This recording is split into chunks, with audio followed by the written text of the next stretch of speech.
Welcome back to Bitcoin Magazine's Weekly Bits podcast, our newsroom recap of the most impactful stories we're publishing. My name is Peter Chawaga. I am a senior editor at Bitcoin Magazine, and today I am joined by my fellow editor and staff writer, Colin Harper. How's it going, Colin? Hey, Peter. How you doing, brother? I'm doing good. It's good to see you. This is your first day back in the office after an extended trip to Europe, and that brings me to the articles I'm hoping to discuss for this episode, your Living on Bitcoin in Europe series. Hell yeah, buddy. It was a good trip. I kind of rolled it into vacation at the end of it, kind of killing two birds with one stone, work and vacation. But yeah, I was gone for about 3 weeks, and it's good to be back in the States, good to be back in Nashville, and yeah, looking forward to running through the article series for you because it was a pretty fun time. Yeah, the articles are great, super well done, super unique to the type of story we do at Bitcoin Magazine. For those who haven't had a chance to see them, there are three articles in this series. They're published a couple of weeks ago, but they can be found on Bitcoin Magazine if you just search Living on Bitcoin in Europe. So for starters, I wanted to ask Colin, what made you want to kind of tackle this article and maybe highlight all the spots you hit on your trip? You mean like besides getting to go to Europe? Right, aside from just the company-paid vacation to Europe where you're eating at cafes. And yeah, honestly, kind of hard to reconcile a little bit with my conscience. Not really, but yeah, so, for context, I did this in San Francisco in January of this year, and it was like, I don't know, it was interesting because I thought it was going to be perhaps more eventful than it actually was. And I took my cue from a former Forbes journalist. Now she works for the New York Times, named Kashmir Hill. Yes, like the song, for anyone wondering. And back in 2013 and 2014, she decided to only use Bitcoin for a week to live. And she paid for food this way. She bought a bike in Bitcoin to get around. She even stayed a few days in a hacker hostel, Mission 20. And so she did it for a week, and it was it wasn't the easiest thing in the world, wasn't the most difficult. So I decided to try to do it in San Francisco. It turned out to be really boring. None of the stores accepted Bitcoin anymore. I was just using Bitrefill and Paxful to buy gift cards to eat and to get around with Uber. And so I thought to myself, okay, well, it didn't work so well in San Francisco, but I've heard really good things about a few cities in Europe that are supposed to be Bitcoin hotspots, and I thought maybe it'd work a little bit better there. And lo and behold, it was a hell of a lot more interesting than the first installment.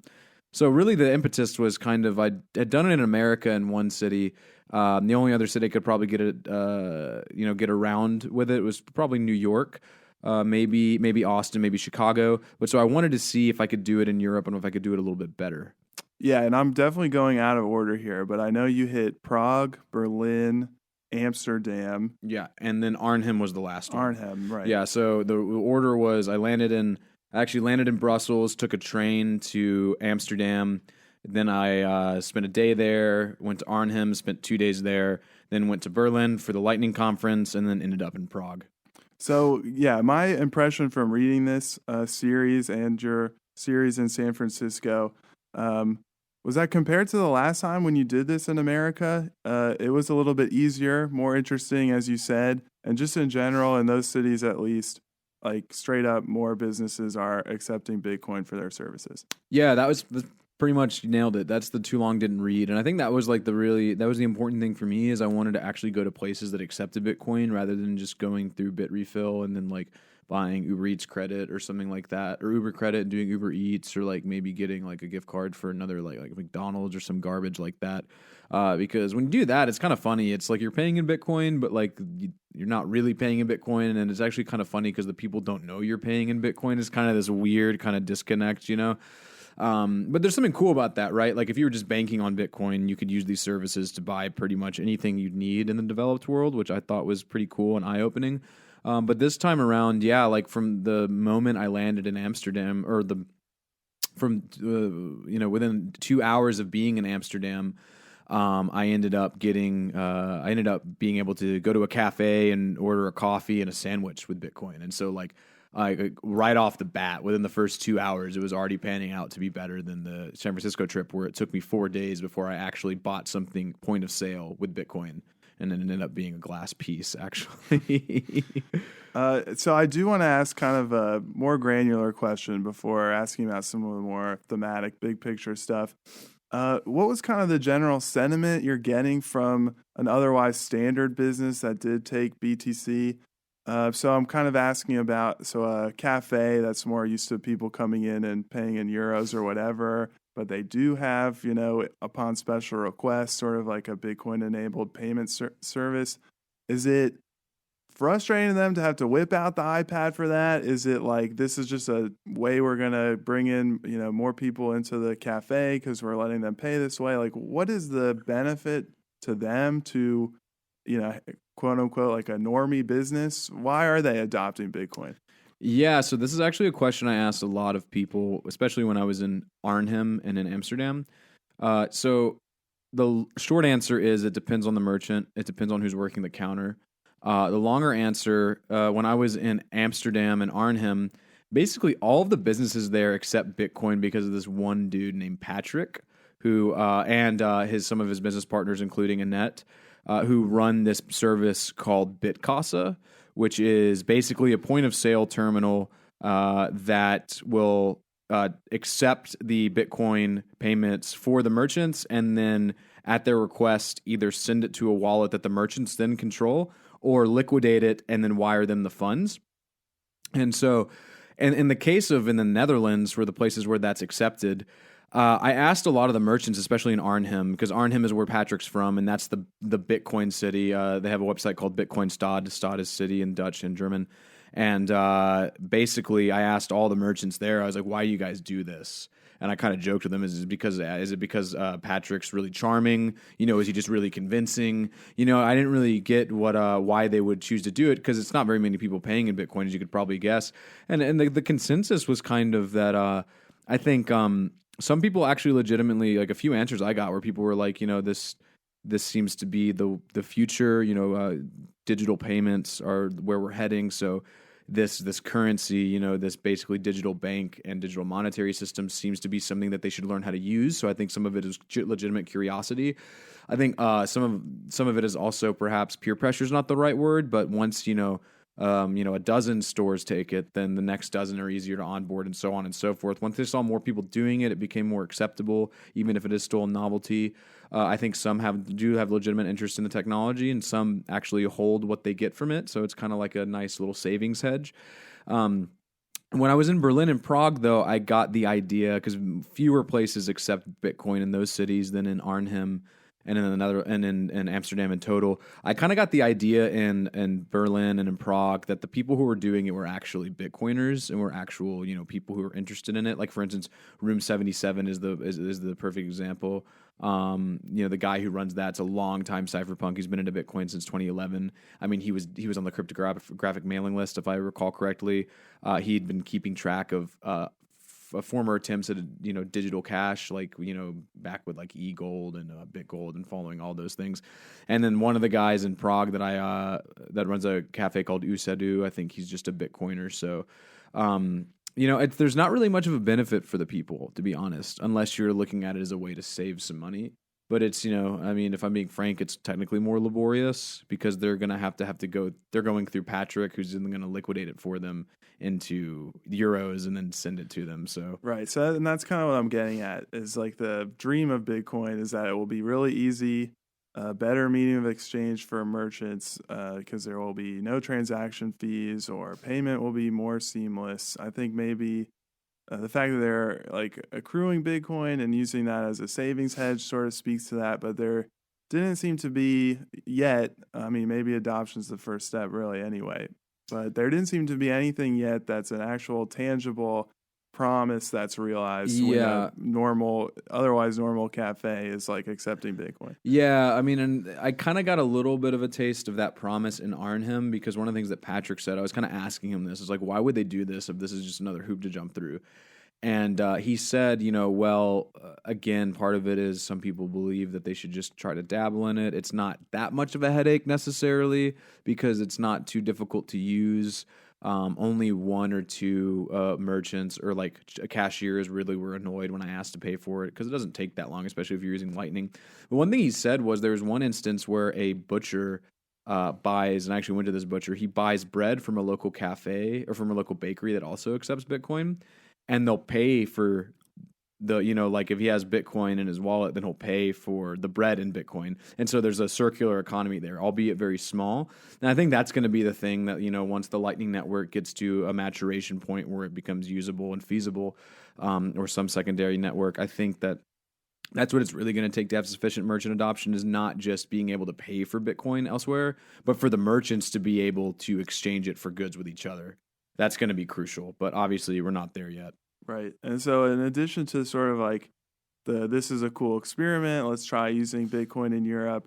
One other big thing I took away from your article, and this is probably influenced because you were at the Lightning conference, you were kind of among the Bitcoin community in Europe, but that you sort of had this idea that you're a little bit emboldened or saw adoption enough there that you're like interested in sort of taking some of that energy and kind of like continuing to fight the good fight, as it were, like pushing for Bitcoin adoption, and would like to see us, like as you said, compared to San Francisco, there's a lot more adoption in your experiment, most recently in Europe, and that you're kind of like motivated to push for adoption or feel like that good energy could be brought over here to America, and that we might kind of make some strides to be more like that. Yeah, especially the cypherpunk values that I saw. And I definitely do think there's obviously a selection bias because I did go to the Lightning conference and I was like juiced afterwards because it's just all of these like Bitcoin geeks and all these cypherpunks, packed into like a single, a single space. But yeah, I mean, that is one thing I did take away is that the Europeans that I was interacting with in the cities that I was in, at least, seemed to have more of a cypherpunk ethos. When you can see it with like, hacker communities, which they exist in the United States, but like Parallel Polis is the one that I went to in Prague. I also went to Seabase in Berlin, which is not just Bitcoin specific, but they've got Bitcoiners in there. Obviously, there's some intersection, but it's a very, very prominent hacker space. They say the first in the world, they claim. I would like to see some of that more in the United States because I think it's kind of ironic that we're the country whose government commits probably the most egregious privacy abuses, and yet people are kind of complacent. We think, well, our government perhaps wouldn't exercise those against its people, or they just don't care as much.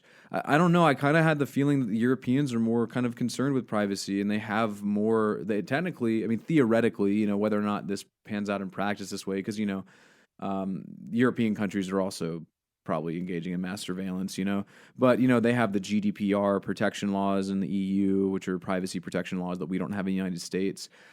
Even my one of my friends that I visited in Belgium after the assignment when I went on vacation, even he uses DuckDuckGo, and he's not even a Bitcoiner, and he's a big privacy head. And I kind of talked to him about it too.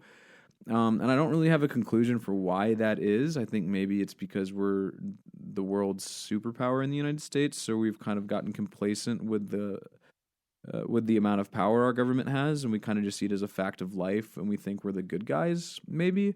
But I just, for whatever reason, I saw that people were in Europe. A lot of people were more willing to have open conversations about those kind of privacy things. And this is not to say that we don't have those among us here in America. There are those of us, but like sheriff population, maybe not so much. Because again, my friend in Belgium, he's not a Bitcoiner, and it was a big topic for him. And the other thing I noticed too is there wasn't as much of a stigma for me spending my Bitcoin. I feel like in America, whenever I tell people I'm going to do something like this, they're like, "You're an idiot. You should just hold on to it." That's what my next question was. So like I'm a hodler for sure. And if I was going to go buy a cup of coffee with Bitcoin, I would be like, ugh, I wish I didn't just lose that Bitcoin and, kept the fiat in my wallet instead. So am I kind of part of the problem that way and curbing adoption or not encouraging it among merchants? I don't think you're part of the problem. I mean, I'm the first person to say also it's your Bitcoins to do with it what you want. I guess that's where it is for me. It's like, if you want to hodl, like that's great. If I want to spend, I think that's also good. And I don't think we should be necessarily telling each other how we should spend our Bitcoin. That being said, I do think the hodling use case and the savings use case is a good use case. But we're not developing the Lightning Network so people can hodl, right? We're developing the Lightning Network so that we can have a tool with which to spend Bitcoin and to unlock certain applications, either online or even just as simply being able to spend it in person in a way that will, kind of bootstrap a circular economy. And I do think that eventually, if we really want Bitcoin as a monetary system to be successful, a circular economy is going to have to develop, right? So, like, the digital gold meme is a good meme because no one's spending gold anymore, right? I mean, you're not going to go to your you might go to your pawnbroker and exchange it for cash, but you're not going to go into a restaurant and try to, or like go to a hotel and you stay 5 nights in the Ritz-Carlton and try to pay with a 1 ounce gold piece, right? Like, no one's doing that.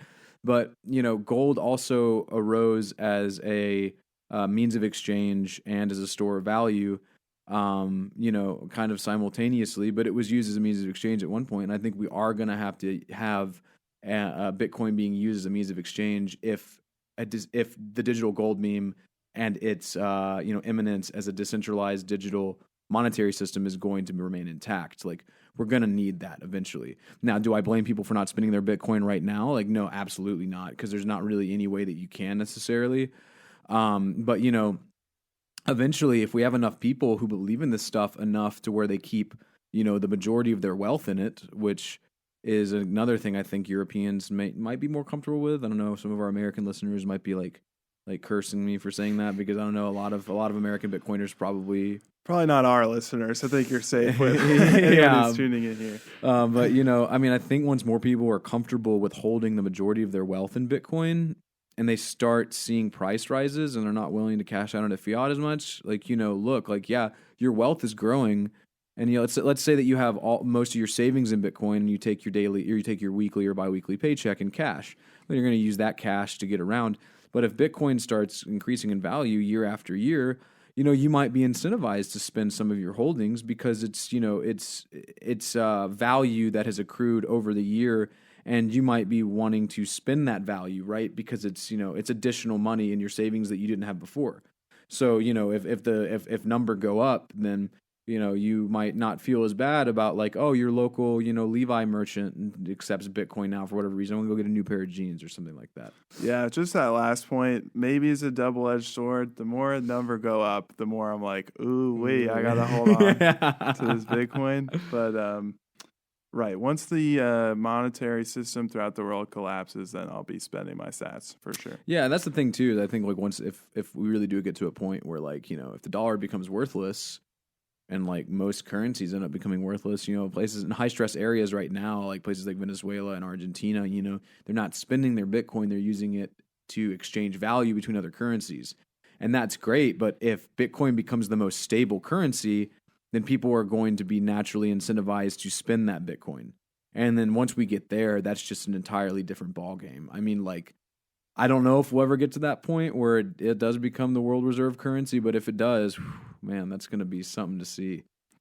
Awesome. Well, thanks so much for coming in, Colin. Thank you for going to Europe and coming back to report on, Bitcoin adoption there.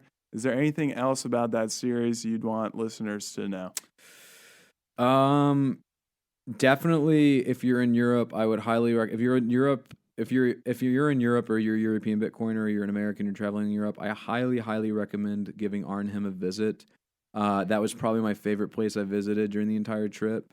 Just because as a city, there are just so many ways you can spend your Bitcoin if you're willing to do that. I bought vinyl records. I could have done an escape game.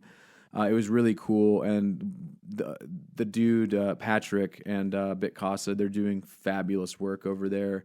Really just honest, hard work by the sweat of their brow. They don't take any fees for their service. But highly recommend going to Arnhem. Really can't sing its praises enough. Also, if you're a Dutch listener, give the Bitcoin Show by our own Aaron Van Weerdem a listen. I went to a meetup my first day there, got to meet Boris, one of his co-hosts, and that was really cool. But yeah, I guess I'd give those two people a shout out. Awesome, man. And where can everyone find you on the internets? I am. You can find me on Twitter at As I Lay Hodling. You can also just look up my name, Colin Harper. That's 1 L. On Twitter, you'll see me. I've got a goofy little profile picture. And obviously, you can also find me on bitcoinmagazine.com. Awesome.